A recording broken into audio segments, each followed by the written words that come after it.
Alright, so I have a new camera, new lights, new all this stuff, whatever. Not sure if it looks good, so we're gonna find out. Leave it in the comments below if you like it, if it sucks. Recommendations, as always. Like and subscribe too if you haven't already. And for this one, just gonna jump into triads. The stuff I always talk about, but rarely break down exactly how to do them.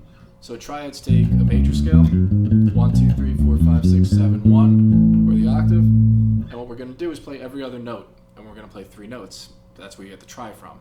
So what that would look like, instead of 1, 2, 3, 4, 5, 6, 7, 1, we're going to play 1, 3, 5. That would be the first one.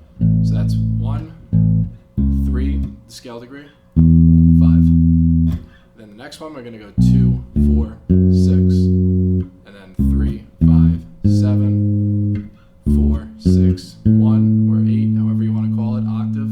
And we go from there. The key that I like to look to make sure we look at is the finger positions that we have and how that translates to what the intervals are. All fancy words, but after a while you're going to realize that your middle finger here and your index, one string up, one fret down, no matter where you go, that's a major third. Doesn't matter. Even tempered system is the reason for it, but all that means is that's always going to be a major third. Same thing if we go to our index finger and then up to our pinky. So just gonna one finger per fret. That's a minor third. That's gonna be the same thing as if we go with our ring finger and our index finger.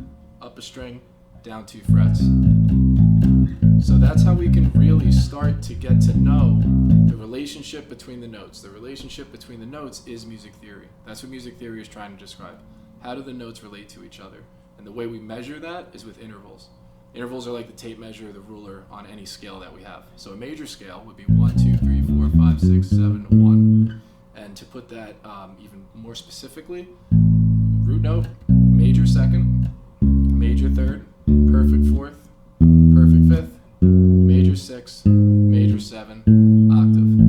Now if we want to play, say, a Byzantine scale, if we want to get into the quote-unquote weirder or more exotic ones, we still use the same scale degrees. We just go with a minor second. So 1, minor second, because it's lowering it, down a half step, major second, minor second. So 1, minor second, major third, perfect fourth, perfect fifth, minor 6, major 7, octave. Minor 6 is because we lowered it down. So from 1, 2, 3, 4, 5, 6, 7, octave, 1, flat 2, 3, 4, 5, flat 6, 7, octave.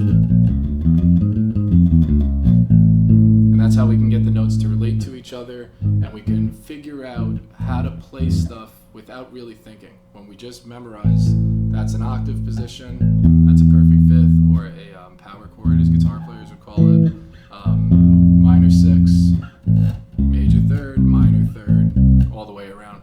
So try to run through that actively, be intentional about what you're looking at when you're playing it, and this stuff will eventually just get ingrained into your head, and it makes everything a world easier. So that's all I got, and I will see you guys on the next video. So happy shredding.